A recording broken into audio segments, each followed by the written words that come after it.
All right, so Aries, last month there was something about you possibly meeting somebody new, talking to somebody new, etc. I have the hiccups, so sorry if that's like gonna make you crazy, but hopefully it won't last very long. It just keeps getting stuck in my throat. All right, so again, last month there was something about, like your ex maybe being jealous or somebody new coming in, but it wasn't completely over. And the sense I got from a lot of the comments and whatnot was that it wasn't necessarily completely over, that there were still some deep feelings for some of you, or that there was more hurt or pain.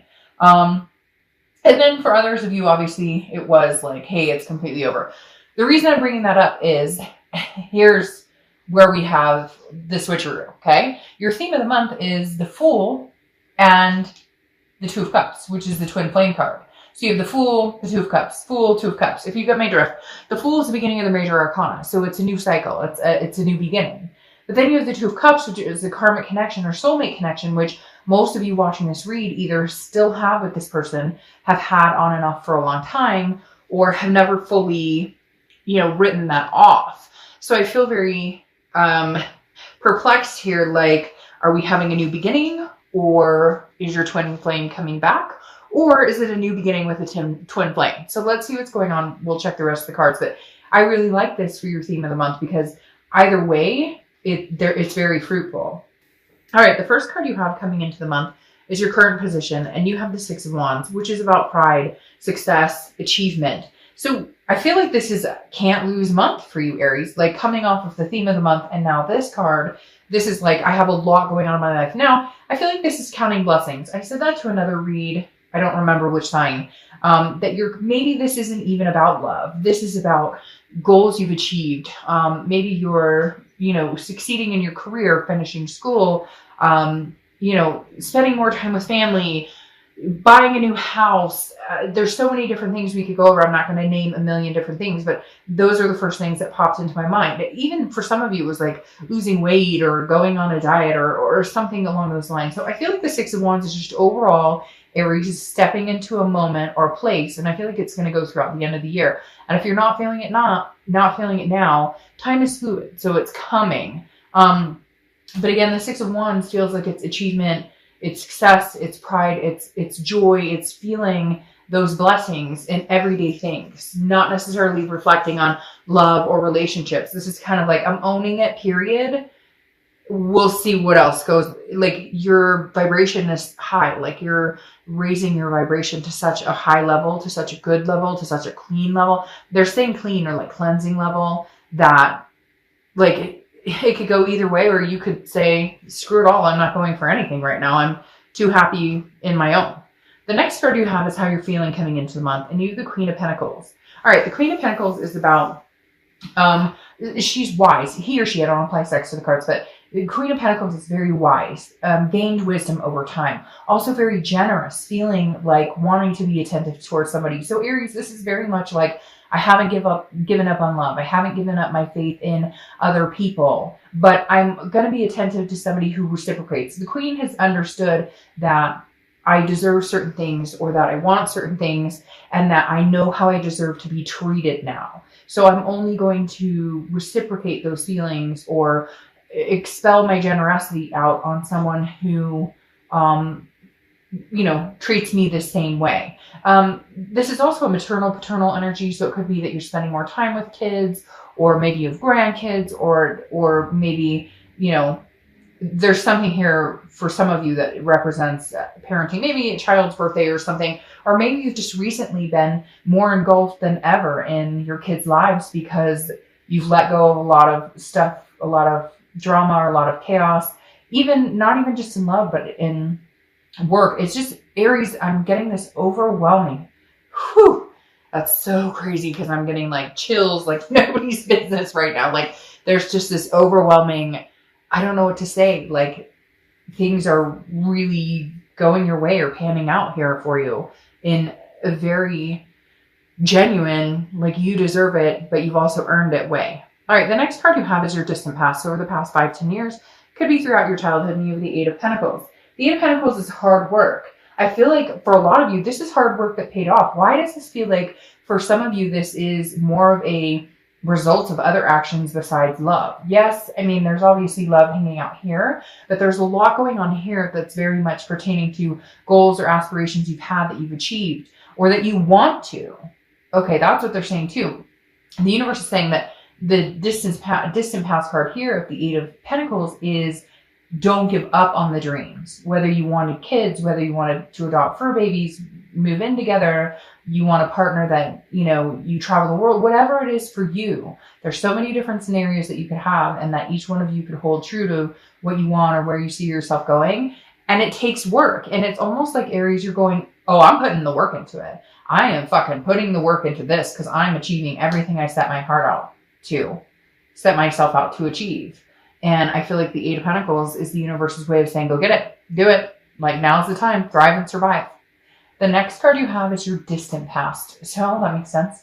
So over the past few weeks, past month or two, for some of you, I feel like this is the past for like 6 months ago, maybe even longer. Could be recent, but the Tower is devastation, dissolution, complete destruction of something, okay? But the good thing about the Tower is the Tower can be scary. It can be unknown territory. It can be, missing somebody terribly or somebody missing you terribly.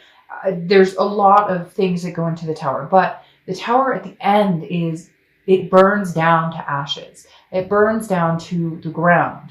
You know what comes after that? What is that saying? I love that movie. I can't remember. I don't even know that I'm supposed to say the movie, but it's a great movie. But the mom kept saying, there's nowhere to go but up. Like, you have to hit rock bottom and there's nowhere to go but up. And it's not just like, hey, hitting rock bottom is like, a lot of people use that as like a drug or alcohol or whatever, they have to hit rock bottom, but it doesn't have to just be that. It can be anything. You hit rock bottom in letting people treat you badly. You hit rock bottom. You hit rock bottom in finally understanding what type of people you will no longer accept in your life. So even though the Tower can be scary, and for some of you it was a codependency, so you thought for sure you'd be with this person forever, and it didn't work out that way, or it isn't now, because then I look at this and go, holy shit, what is this about? But the Tower at least says, we're done.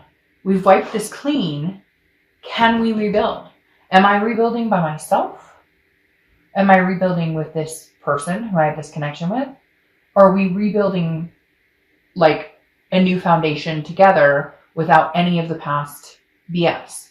The next card you have is your distant future. So over the next few months, and you have the Four of Wands. All right, the Four of Wands is one of my favorite cards in the deck personally, because this is a first completion, but it's also a resting and a happiness. As you can see in this card, they're kind of like, we got a new home. I bet there's a really cute dog or cat in there somewhere. And maybe, they're going on a giant trip or having a kiddo or getting married, whatever. You get my drift. The Four of Wands is a resting happiness. Well, not a resting happiness. It's resting and happiness. It's like drama is over. What I'm wondering for you, Aries, which I haven't seen yet, is it resting happiness with somebody new or with somebody old?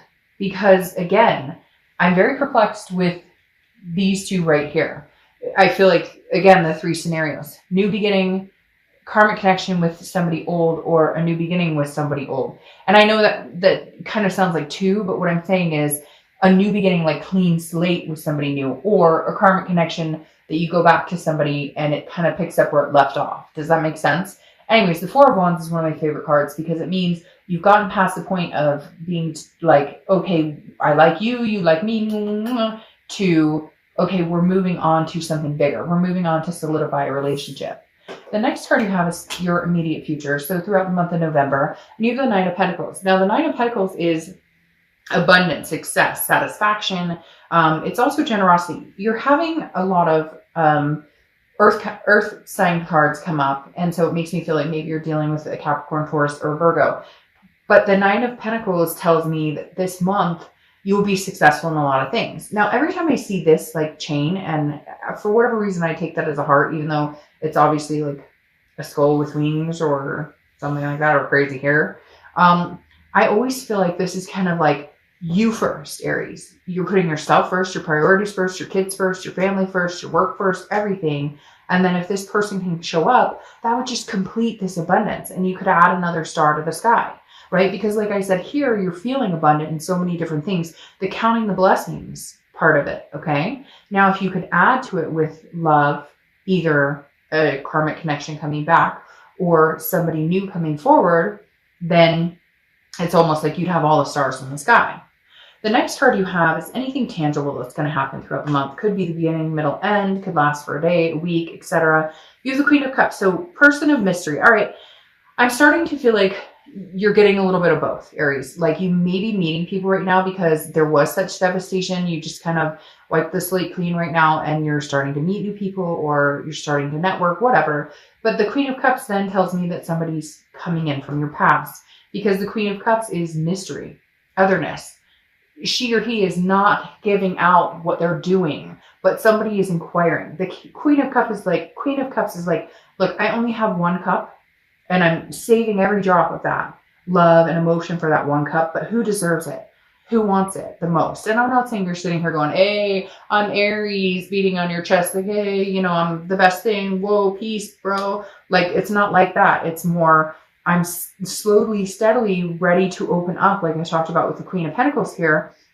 These queens are wise. They figured out, like, this one is like, I will love on you and dote on you and take care of you and save my entire cup for you if you reciprocate that. But this tells me somebody's interested in what you're up to. But the Queen of Cups keeps it very mom, very like, I'm not, you know, like, oh, you want to know what I'm up to? Okay, I'm good. I just feel like you're going to kind of like, if they text you or they message you, it's going to be like a one-word answer. Because I feel like they need to kind of fight for this. They need to show you that this twin flame connection still exists. Because the Queen is saying, you know, I'm really not giving much of myself away unless you have something to give that makes me want to reciprocate towards you. The next card you have is how you're feeling throughout the month. It could be the beginning, middle, end. This makes perfect sense. You have the Ace of Swords. The Ace of Swords is clarity, logic, power. And this is about seeing things very clearly. Aries, I feel like you're kind of like, fuck. Make no mistake about this. I know what has happened between us. I know how much I love you. I know about our connection, but I also know what I deserve, which may be somebody new. So I feel like right now with the Ace of Swords, some of you are clearly listening to this going, shit, it's somebody new. Like, I've got to go for it. And some of you are going, no, we can make this karmic connection happen, but they've got to work for it, or we've got to wipe the slate clean because we can't just pick up where we left off. The next card you have is your hopes and fears for the outcome of the month. And you have the Two of Wands. All right, so here's the biggest thing about the Two of Wands. The 2 turns into the 3, which then turns into the 4. You have the 2, you're missing the 3, and you have the 4. The Two of Wands is, and again, this is hopes or fears, so this is internal. The Two of Wands is pursuing your own goals, planning, looking forward. What do I want? What does Aries want? And I think that's very important. I think you need to pursue what you want. Again, working towards these goals and achievements and things that we talked about before, the blessings, okay? And the Two of Wands is saying, I will work towards these blessings. I will figure it out. I will make movement towards what Aries wants, what Aries deserves. And then hopefully the right person comes along and we become a 3, which is partnership, growth, planning, and we move into a 4. Whether this is your ex or not, we'll see in a minute. I have a feeling it's going to be clarified pretty quick. But the Two of Wands, again, is Aries, focus on you. That's what you've been doing. Counting blessings. I don't know why I keep repeating that, but just keep counting them. On days when you wake up and you don't want to fucking count your blessings, because that's when it will matter most. The next card you have, oh, you've got double Fools. The next card you have is the Fool. Again, beginning of the major arcana. Okay. Now, the beginning of the major arcana is a new cycle. Is this a new cycle with somebody new? Is this a new cycle with somebody old? That's what we're trying to figure out here. And I feel like the universe is kind of saying, maybe we should just wait and see because I'm not making it obvious. Now we'll clarify here in a minute. But the Fool is about, again, a folly, an innocence, a potential. The potential could be potential with somebody new, or the potential could be with somebody old. And I'm not feeling an energy leaning either way. I'm feeling like